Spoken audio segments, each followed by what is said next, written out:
Hello friends, कैसे हैं आप सभी। आशा करते हैं आप सभी स्वस्थ होंगे और अपने जीवन में आगे बढ़ रहे होंगे। और मैं आ गई हूँ फिर से आप लोगों के लिए नई टॉपिक पे रीडिंग लेकर के, जिसमें आज मैं ये देखूँगी कि इस शिवरात्रि महादेव जी आपके जीवन की क्या क्या परीक्षाएं चल रही थी और कौन कौन सी परीक्षाओं का आपने अंत किया है ना। तो इसे हम देखेंगे कि महादेव जी की कृपा से आपने किस किस परीक्षाओं को पार किया है। इसे हम टैरो के माध्यम से देखने की कोशिश करेंगे। Thank you so much. जय माँ काली। तो पहले हम ये देखेंगे कि आपके जीवन की किस किस परेशानियों को आपने पार किया है। Thank you so much. जय माँ काली, जय माँ काली।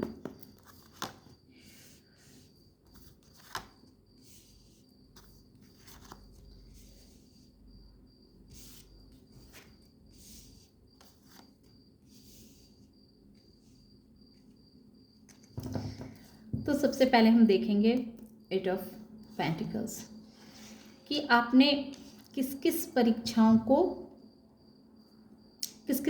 को आप देते आ रहे हैं अब तक, है ना। और इस शिवरात्रि के बाद आपकी किस किस परीक्षाओं का अंत होगा। तो सबसे पहले आप एक ऐसे पर्सन रहे हैं जो नाइट ऑफ कप्स क्या कहता है कि हम बहुत ही प्यारे इंसान रहे हैं। सबों से अब प्यार करना, सबों को अपना प्यार का ऑफर देना, है ना। चाहे लोग आपको कितना भी तकलीफ दे, दुख दे, लेकिन फिर भी आप उन सब चीज़ों को भूल करके अपने जीवन में उस व्यक्ति को फिर से आने का मौका दे देते हैं। मान लीजिए कोई आपके साथ कुछ गलत भी करता था अब तक, तो आप उसकी गलतियों को नज़रअंदाज कर देते थे और उसके बाद उसे फिर से एक दोबारा उसके साथ फिर से नया शुरुआत करने के लिए आप तत्पर रहते थे। हालांकि ये इंसान आपको बार बार दुखी करता था, इस वजह से आप बहुत दुखी रहते थे, बहुत पेन में रहते थे, है ना। वो आपकी बहुत बुराइयां भी करता था, आपको आपकी पीठ पीछे आपकी बुराइयां करना, आपको बात बात पे नीचा दिखाना, आपको तकलीफ देना, लेकिन फिर भी आप जैसे कि उस इंसान की उस बातों को नज़रअंदाज करके फिर से उसके साथ एक नई शुरुआत करने के लिए आप हर वक्त तैयार रहते थे। ऐसे कोई भी रिश्ते आपकी लाइफ में हो सकते हैं। आपके कोई भी दोस्त हो, आपके प्रेमी हो, प्रेमिका हो, कोई कोई भी एनीवन, कोई भी इंसान था जो आपके साथ बार बार गलत करता था और आप बार बार उसके साथ नया स्टार्ट करने के लिए हर वक्त तैयार रहते थे। न्यू स्टार्ट के लिए आप रेडी रहते थे। इस तरह की आप परीक्षा में, जैसे आप इस तरह की परीक्षा को आप दे रहे थे कि एक आदमी बार बार आपको हर्ट पे हर्ट किए जा रहा था, पर आप उसकी गलतियों को माफ़ करके उसके साथ फिर से आप नई जर्नी पे जाने के लिए, नए तरीके से शुरुआत करने के लिए जैसे कि रेडी रहते थे। और ये फोर ऑफ सोर्स रिवर्स आया था, अर्थात वो इंसान आपको बहुत पेन देता था, लेकिन इस बात पे आप ज़्यादा चिंता नहीं करते थे। आपको ऐसा लगता था कि अगर ये इंसान आपके जीवन से दूर हो गया तो आप कैसे रहेंगे, है ना। इस चीज़ के बारे में आप सोच सोच करके और उसकी सारी गलतियों को नज़रअंदाज करते चले जाते थे। इस वजह से क्या हो गया था कि आपके अंदर बहुत क्रोध आ गया था, बहुत क्रोधी स्वभाव के आप इंसान हो गए थे। और कहते हैं ना कि कितना इंसान सहेगा, सहते सहते सहते जब एक टाइम आता था तो आप काफ़ी क्रोधित हो जाते थे और क्रोध में अपनी सारी सीमाओं को पार कर देते थे। जो बात आपको नहीं भी कहना होता था वो बात आप कह जाते थे। भले बाद में इस बात के लिए आपको काफ़ी तकलीफ होती थी, लेकिन फिर भी आपके अंदर जो इतना एक परेशानी रहता था तो उसे आप एक ही बार निकाल देते थे। इस वजह से लोग आपको गलत नज़रिए से देखने लगे थे। लोगों को लगता था कि आप बहुत ही स्ट्रिक्ट इंसान हैं, बहुत ही गुस्से वाले इंसान हैं, और आपकी छवि क्या है तो एक बहुत क्रोधी स्वभाव वाला छवि लोगों के सामने निकल के आ रहा था। आप मेहनती बहुत थे, लेकिन आपका मेहनत कहाँ सब जा रहा था, इस इंसान को बार बार माफ़ करने में, इस इंसान की गलतियों को बार बार माफ़ करते रहना, बार बार इसके साथ नया शुरुआत करते रहना, इसमें आपकी पूरी एनर्जी जैसे जा रही थी और आप इस तरह से अपने समय को जैसे बिता रहे थे। तो एक तरह से हम कह सकते हैं कि ये आपकी एक परीक्षा चल रही थी कि एक इंसान जो आपको हर वक्त तकलीफ़ देता था, आपको दुख देता था, और फिर भी आप उसके साथ हमेशा नया स्टार्ट करने के लिए हर वक्त तैयार रहते थे। आपके मन में ये भाव रहना कि ये इंसान अगर आपके साथ नहीं रहेगा या इंसान आपको छोड़ देगा तो आप अपने जीवन में कैसे आगे बढ़ेंगे, आप इसके बगैर कुछ नहीं कर सकते हैं। तो इस तरह की कंफ्यूजिंग भरी स्थिति में आपकी समय बीता करती थी। इस वजह से क्या होता था कि जो इंसान आपको इतना नज़रअंदाज करता था, आपको हमेशा दुखी में रखता था, आपको हमेशा ये एहसास दिलाता था कि आप के अंदर कोई खूबियाँ नहीं हैं, आपके अंदर सारी ऐसी बात ही है जो किसी भी इंसान के लिए सहना लाभकारी नहीं है। कोई भी इंसान आपकी इस तरह की बुराइयों को नहीं सह सकता, आपके साथ कोई नहीं रह सकता। एक हीन भावना कह सकते हैं कि एक हीन भावना आपके अंदर पैदा कर दी गई थी, और लेकिन फिर भी आप इस इंसान के साथ आप रहने के लिए विवश थे, इसे छोड़ नहीं पा रहे थे, है ना। न छोड़ना ये आपकी बहुत बड़ी परीक्षा थी। ये इंसान कितना भी आपको दुख दे, पेन दे, इसकी वजह से आपको बहुत गुस्से भी आ रहे थे, आपकी जैसे लोगों के सामने आपकी छवि खराब हो रही थी, लेकिन फिर भी आप इस इंसान को छोड़ नहीं पा रहे थे, इस इंसान को खुद से अलग नहीं कर पा रहे थे, है ना। और इसे बार बार अपने जीवन में आने देना, इसे मौके देना, चाहे उसके लिए आपको कितना भी लोगों से भरा अच्छा और बुरा क्यों ना सुनने को मिलता हो, लेकिन फिर भी आप इस इंसान को बार बार मौका देते थे, और इस वजह से आपकी सारी मेहनत जैसे बेकार चली जाती थी। इतने मेहनती होने के बावजूद भी, इतने समझदार होने के बावजूद भी लोग आपको एक बहुत ही बदमाश इंसान के रूप में जैसे आप लोगों के सामने जाने जाते थे, बहुत ही क्रोधी स्वभाव के इंसान माने जाते थे आप। तो और इस वजह से क्या था कि आप बहुत कंफ्यूज भी रहा करते थे, बहुत कंफ्यूज रहा करते थे, आप रातों को सो नहीं पाते थे, आपको रात में जैसे नींद नहीं आती थी, है ना, नींद नहीं आती थी कि आपको ऐसा लगता था कि आप तो इतने इमोशनल पर्सन हैं, आप तो इतना, आपके अंदर इतना प्यार भरा है, लेकिन फिर भी लोग आपके प्यार को क्यों नहीं देख पाते हैं, लोग आपको क्यों नहीं समझ पाते हैं, और क्यों आपके गुस्से वाले रूप को लोग देख रहे हैं, और आपके अंदर जो प्यार है उसे लोग क्यों नहीं देख रहे हैं। और ऊपर से इस इंसान की बेकदरी, आपके साथ इस तरह का व्यवहार आपको दिन रात अंदर ही अंदर तोड़ते जा रहा था। आपको ऐसा लगने लगा था कि क्या सच में आप ऐसे इंसान हैं जिस इंसान से कोई प्यार नहीं कर सकता, जिस इंसान के साथ कोई रहना पसंद नहीं कर सकता है।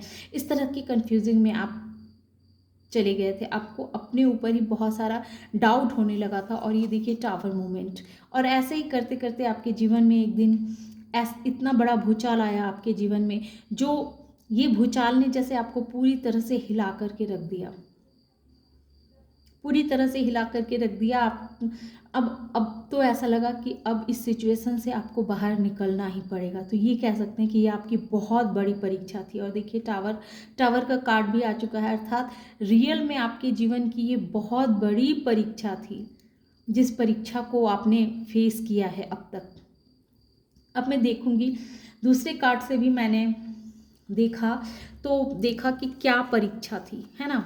तो उससे भी निकले हैं वो यही जो मैंने अभी तक आपको कहा है, वो सब ये फॉरगिवनेस जो ये क्लियर कह रहा है। मैंने कहा ना कि एक इंसान था जो बार बार आपके साथ गलतियां करता था, बार बार आपको तकलीफ देता था, दुख देता था, लेकिन फिर भी आप उसकी गलतियों को नज़रअंदाज करके उसके साथ नई जर्नी पे जाने के लिए तैयार रहते थे, नया स्टार्ट करने के लिए हर वक्त तैयार रहते थे। भले ही ये इंसान आपको कितना ही तकलीफ क्यों ना दे, कितना ही आपको पेन क्यों ना दे, कितना ही आपको दर्द क्यों ना दे, लेकिन इसके साथ एक नया स्टार्ट करना जैसे आपकी एक आदत बन गई थी। आपके अंदर ये मेंटालिटी हो गई थी कि अगर इस इंसान ने आपको छोड़ दिया तो फिर आप क्या ही करेंगे, इस इंसान के बगैर आप कैसे रहेंगे, है ना।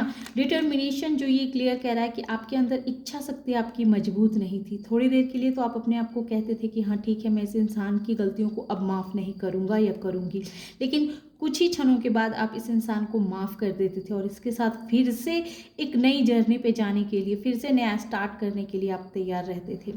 इस वजह से क्या हो रहा था कि आप अंदर से बहुत विकल रहने लगे थे, अंदर से जैसे आपको काफ़ी घबराहट होती थी, काफ़ी ऐसा लगता था कि अगर ये इंसान आपको छोड़ देगा कहीं तो फिर आप क्या करेंगे, कहाँ जाएंगे, है ना। और इस वजह से आप हर वक्त जैसे बहुत परेशान रहा करते थे, अंदर ही अंदर आपके अंदर बहुत घबराहट रहा करती थी कि ये इंसान के बगैर आप नहीं रह सकते, क्योंकि आपकी दृढ़ इच्छा शक्ति जो थी वो बहुत वीक थी, है ना।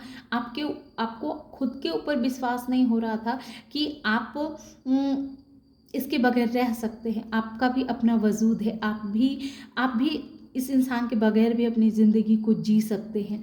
तो इस तरह की इच्छा शक्ति आपकी दृढ़ नहीं थी। इस वजह से आप क्या होता था कि आप घबराहट में रहते थे। जैसे किसी भी कार्य को बहुत जल्दी से करना, बहुत आपके मन में एक घबराहट रहती थी कि कोई भी कार्य करना है तो मुझे अभी के अभी करना है ना। एक इस मोड में आप रहते थे कि हमें ये काम अगर मैंने सोचा है या हमें करना है तो अभी करना है, मतलब उत्तेजितपना आपके अंदर बहुत रहता था। और जब वो काम पूरे नहीं होते थे या किसी वजह से ये इंसान से आपकी बातचीत ना हो या इस इंसान से आपकी मुलाकात ना हो तो आप बहुत क्रोध में आ जाते थे, है ना। या फिर आपकी इच्छा, जो आपके मन की इच्छा थी, वो इच्छा अगर जल्दी जल्दी पूरी ना हो तो वो भी आपको क्रोध दिलाती थी। इस तरह से आप इस तरह की परीक्षा में फंसे हुए थे, है ना। अब मैं ये देखूंगी कि फिर इस परीक्षा से शिवरात्रि के बाद कैसे कैसे महादेव जी आपको बाहर निकाल रहे हैं। Thank you so much. जय महादेव जी। कैसे मेरे व्यूवर्स को इस परीक्षा के बाद से आप बाहर निकाल रहे हैं। इसमें नंबर जो है 9 number, 4 number, 8 number, 16 number, 16 number, 9 के नीचे ही 9 आया है, 9 नंबर 2 बार आए हैं और 7 नंबर, ये नंबर्स हैं। अब मैं ये देखूंगी कि इस परीक्षा का समापन कैसे कर रहे हैं महादेव जी शिवरात्रि के बाद। Thank you so much Mahadev ji, बताएं। जय महादेव जी। देखिए 10 of pentacles, page of wands, thank you so much, 7 of swords, Knight of Swords, the Empress, 5 of Swords, 10 of Pentacles। देखिए 2 बार आ गए हैं, यहाँ भी है 10 of Pentacles और यहाँ है 10 of Cups। तो कैसे देखिए, मैंने कहा ना कि इन सारी परेशानियों से महादेव जी आपको बाहर निकाल रहे हैं, और इसका प्रमाण है कि 10 ऑफ पेंटिकल्स और 10 ऑफ कप्स 2 बार आए हैं। अर्थात रियल में आपको इस परिस्थिति से, जो परीक्षाएं आप अब तक दे रहे थे, उस परीक्षा से महादेव जी आपको बाहर निकाल रहे हैं। तो सबसे पहले तो आपने उस इंसान के चेहरे को समझा कि जो इंसान आपके साथ बार बार इतना आपको तकलीफ दे रहा है, आपके साथ छल कर रहा है, लेकिन आप उसकी हर गलतियों को नज़रअंदाज करते आ रहे थे, उसकी हर गलतियों को माफ़ करते आ रहे थे, है ना। और इसी वजह से उस इंसान का मन बढ़ रहा था और वो बार बार आपको तकलीफ दे रहा था, आपके अंदर हीन की भावना भर रहा था। लेकिन आपने उसके छल को, उसके झूठ को, उस इंसान के चेहरे पे जो मुखौटा लगा हुआ था, उस मुखौटे को आपने समझा है ना। उस मुखौटों को आपने हटाया है, समझा है, और अपने लिए आपने एक नया एक्शन लेना शुरू कर दिया है ना। अब ये शिवरात्रि के बाद अगर आपने नहीं लिया है तो इस शिवरात्रि के बाद आपको पता चलेगा कि जो इंसान आपको हर वक्त दुख देता है, परेशान करता है, उसका असली चेहरा क्या है, उसका चेहरा क्या है, उसके माइंड में आपको लेकर के किस तरह के थॉट चलते रहते हैं, उसकी रियलिटी क्या है, उस इंसान की रियलिटी क्या है, ये आपको शिवरात्रि के बाद पता चलेगा। और जैसे ही उस इंसान की रियलिटी पता चलेगी, वैसे ही आप अपने पावर में आने वाले हैं, आप अपने आप को और अधिक समझने वाले हैं, आप द इम्प्रेस की एनर्जी में आएंगे, है ना। जिसके जीवन में बहुत सारी ग्रोथ है, बहुत सारी खुशियां हैं, बहुत सारी अबंडेंस है, जिसे किसी की भी आवश्यकता नहीं है, जो इंसान अपने आप में ही परिपूर्ण है ना। आप उन लोगों को भी पीछे छोड़ेंगे जो लोग आपके लिए सही नहीं है, भले ही वो आपके अपने ही क्यों ना हो। अगर वो आपको बार बार धोखा दे रहे हैं, की खुशियों में खुशी महसूस नहीं कर रहे हैं, आपको हर वक्त नीचा दिखाना, आपके पैर खींचने पे हर वक्त लगे रहते हैं, तो आप आने वाले समय में उन सारे लोगों का चेहरा आपके सामने जैसे आएगा और उन लोगों को आप पीछे छोड़ेंगे और अपने जीवन में आप आगे बढ़ेंगे। अब आपका जीवन इमोशनली आप खुद को बहुत फुलफिलमेंट महसूस करने वाले हैं। आपके जीवन में बहुत सारी ग्रोथ आ रहे हैं, बहुत सारी खुशियाँ आ रही है, अबंडेंस आ रही है। अबंडेंस का मतलब ये नहीं होता है कि अपार धन हमारे पास आ जाए उसके बाद ही हम अबंडेंट होते हैं। अबंडेंट हम इमोशनली भी होते हैं। अबंडेंट हमारी जो भी आवश्यकताएं होती है, उन आवश्यकताओं की अगर पूर्ति होती रहे तो वो भी हमारे जीवन का एक ग्रोथ ही है। और सबसे बड़ी ग्रोथ ये है कि वैसे लोगों को अपने जीवन से निकालना, बाहर करना, जो लोग आपके लिए हमेशा बुरा सोचते हों, है ना, आपके साथ रहते हों पर आपका भला ना चाहते हों, ऐसे लोगों को अपने जीवन से निकालना भी, ये भी बहुत बड़ी बात होती है। और जब आप ये सब कुछ करेंगे तो आपके जीवन में मनी का जो फ्लो है वो ऑलरेडी आनी शुरू हो जाएगी, क्योंकि आपके लाइफ में ऐसे ही बहुत सारी अबंडेंस आ ही रहे हैं। और 10 ऑफ पेंटिकल्स भी यही कह रहा है कि अब आपके जीवन में पैसों की कमी नहीं रहने वाली है। मैंने दूसरे कार्ड से देखा कि डिवाइन आपको किस तरह से इस परीक्षा से बाहर निकाल रही है। तो सबसे पहले डिवाइन आपसे कह रही है कि आपको अपने जीवन में अकेलेपन में आपको ये सोचना है कि आप के साथ जो इंसान है, जो आपको तकलीफ दे रहा है, तो क्या वो आपके लिए सही है या गलत, इसे आपको खुद अकेले रह करके इस बात को सोचना है, गहराई से इस बात को समझना है। आपको प्रेरणा लेनी है, किसी से भी कह सकते हैं, किसी की सलाह लेनी है, लोगों को, अच्छे लोगों को देख करके उनके जीवन से प्रेरणा लेनी है कि अपने जीवन में कैसे आगे बढ़ा जाता है, कैसे जीवन में तरक्कियां हासिल की जाती है ना। आपके अंदर एक अवेयरनेस को डिवाइन, आपके अंदर एक अवेयरनेस जगाने वाली है कि क्या ये इंसान आपके लिए सही है या नहीं।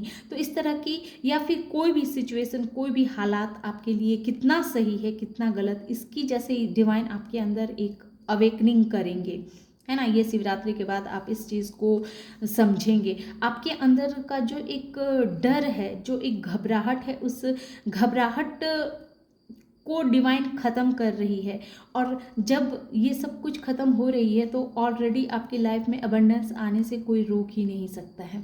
तो कह सकते हैं कि इस शिवरात्रि में महादेव जी आपको ये ब्लेसिंग्स दे रहे हैं कि आपने अब तक जो लोगों की गलतियों को माफ़ किया, उसकी गलतियों को नज़रअंदाज करके उसके साथ एक नई शुरुआत करना चाहा आपने, तो हर वक्त उसे माफ़ करते रहना। तो इस चीज़ में आप खुद को सुधारेंगे कि अब आपके जीवन में कोई आपके साथ गलत करेगा तो उसे तुरंत आप माफ़ नहीं करेंगे, बल्कि आप उसकी गलतियों से सीखेंगे कि इस इंसान ने मेरे जीवन में अगर इस तरह की गलतियां की है तो हमें अपनी इच्छा शक्ति को दृढ़ करना है और उस इंसान को अपने लाइफ में दोबारा नहीं एंट्री लेने देना है जो आपको बार बार हर्ट करता हो, जो आपको बार बार तकलीफ देता हो, है ना। अपनी घबराहट पे, आपके अंदर जो एक कॉन्फिडेंस का अभाव है, तो डिवाइन महादेव जी आपके अंदर वो कॉन्फिडेंस दे रहे हैं ताकि आपको अपने ऊपर भरोसा हो कि आप किसी के बगैर, ये समय थमता नहीं है, रुकता नहीं है, समय का नाम है चलते रहना।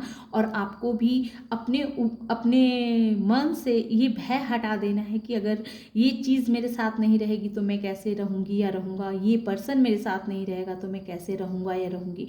इस घबराहट से जैसे डिवाइन आपको बाहर निकाल रही है, तो ये जो परीक्षा थी ना, जो आपकी इच्छा शक्ति जो दृढ़ नहीं हो पा रही थी, उस इच्छा शक्ति को डिवाइन मजबूत कर रही है। और आपकी घबराहट को, आपके एंगर को, ये सब कुछ को कंट्रोल कर रही है डिवाइन। ये डिवाइन का एक तरह से कहें कि आशीर्वाद है जो आपको महादेव जी आशीर्वाद दे रहे हैं। आपके अंदर अपने जीवन को आगे ले जाने के लिए किसी के बगैर भी, अकेले भी किस तरह से जीवन में आगे बढ़ा जा रहा है, इसकी प्रेरणा देंगे। आपके अंदर एक जागरूकता आएगी, आप अपने आप को समझ पाएंगे, आप पहचान पाएंगे कि आप क्या हैं, है ना। और आप जो बात बात पे किसी चीज़ को लेकर के घबरा जाते हैं, तो उस घबराहट पे भी जैसे महादेव जी आपको आशीर्वाद दे रहे हैं कि अब आप की घबराहट को आप महादेव पे सौंप दें, अपने डिवाइन पे सरेंडर करें। जो बात आपको समझ ना आए उसे आप महादेव पर सरेंडर कर दें, वो महादेव जी देख लेंगे। और इस तरह से वो आपके जीवन की परीक्षाओं को ख़त्म कर रहे हैं और आपके जीवन में एक प्रेरणा दे रहे हैं, एक अवेकनिंग का आशीर्वाद दे रहे हैं और आपके अंदर की इच्छा शक्ति को जैसे मजबूत बना रहे हैं, है ना। और आपको अकेले रहने के लिए जैसे डिवाइन कह रही है कि अकेले में खुद को जानें, समझें और गहराई में उतरें। और इस तरह जब आप करेंगे तो आपके जीवन में अबंडेंस आ रही है। तो ये थी छोटी सी रीडिंग। आशा करते हैं कि आप लोगों को ये रीडिंग पसंद आई होगी। रीडिंग अगर पसंद आई हो और इस एनर्जी से खुद को कनेक्ट कर पाए हों तो प्लीज़ मेरे वीडियो को लाइक कीजिए, शेयर कीजिए और सब्सक्राइब भी कीजिए। Thank you.